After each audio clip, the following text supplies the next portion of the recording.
The last and best buying opportunity is 2024, 2025, and 2026 of this decade. And the reason is that you can buy the property at its lowest possible price right now. The rents will grow, but they will not grow enough to catch up to where the property prices are going to go. And you're probably wondering now, why is the real estate market continuing to grow? Why did 2023 continue to grow? We have high interest rates. Shouldn't that be slowing the growth down? There's a few reasons why. I'll tell you what they are. Number one, the housing shortage in this country is insane. You've probably seen videos where there's a one-bedroom apartment and a line down the street to rent it out. That's not sustainable, that's not normal, but that's what's happening in inner city areas. You might have seen situations where people are living in caravans, caravan parks, or living in cars.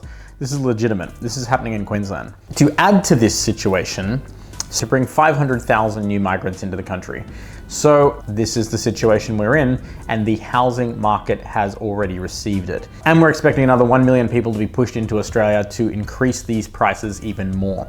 So this is where it really comes down to this. I'll touch on this a little bit more later on, but we are in a situation where this is the time you have to make a decision. This is the line in the sand. Do you want to be rich or do you want to just be poor? Because it is going to be the new normal to not be able to afford a property. It is going to be the new normal to be priced out of the market. The market is going to be unaffordable perpetually. You have to think about the next generation. You have to think about, look, if I want my children to have a property, I need to buy it for them now.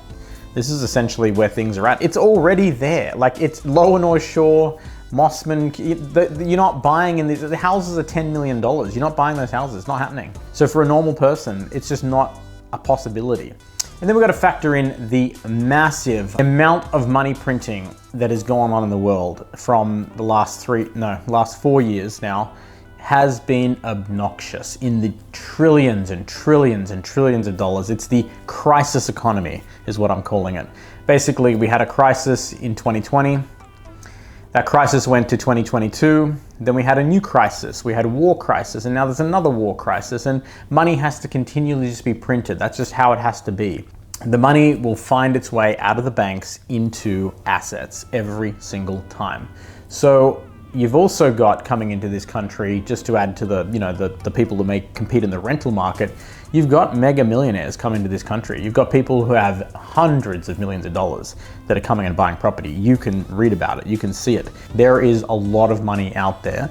And when that money comes in, it goes into the banking system. The banks then lend out much more money based on what they have in reserves. You've got all these different government schemes where money is pouring into the real estate market. The NDIS scheme. You've got the new scheme coming out where the government buy 40% of the property with the buyer.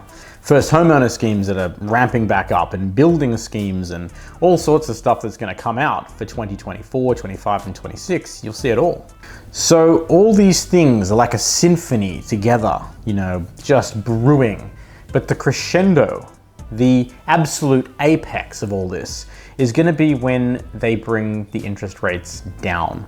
And even if it's not an enormous amount down, the fact that they're not rising and the fact that they're going backwards, give it 2 interest rates in a row where they bring them down. That will solidify into the minds of the most pessimistic buyer that the real estate market is going to continue to rise. And again, I say to you, it is really that time where you have to draw a line in the sand. You have to decide, are you going to be on the broke side, the poor side, or are you going to become rich? I mean, it is the situation. It is the question you must answer. So what we're doing right now is we are providing buyers, investors, people who want to either start or people who have already bought 1 or 2 and they want to maximize their portfolio. Wherever you're at, we want to assess the situation you're in, look at exactly where you are, snapshot that, and then work out how we can get from there to where you want to be.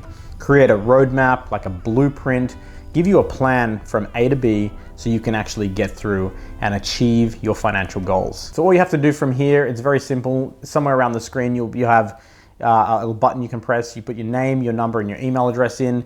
I'll get in touch with you very, very soon. We will basically set up a time that is going to be perfectly ideal for you to sit down and go through your current situation and tell us where you want to get to, and we'll show you the roadmap on how to do it. As you know, the saying, if you don't have a plan, you can plan to fail. And if you are basically going on a journey and you don't have a roadmap, prepare to get lost. So that is what we're offering. We're offering you a plan and a projection to get to where you want to go. And look, it's going to be a valuable meeting for you. All you have to do, like I said, name, number, and email. I'll get in touch with you very, very soon and we'll take it from there. Thanks so much for watching this. I'm Adrian and we look forward to speaking to you very, very soon.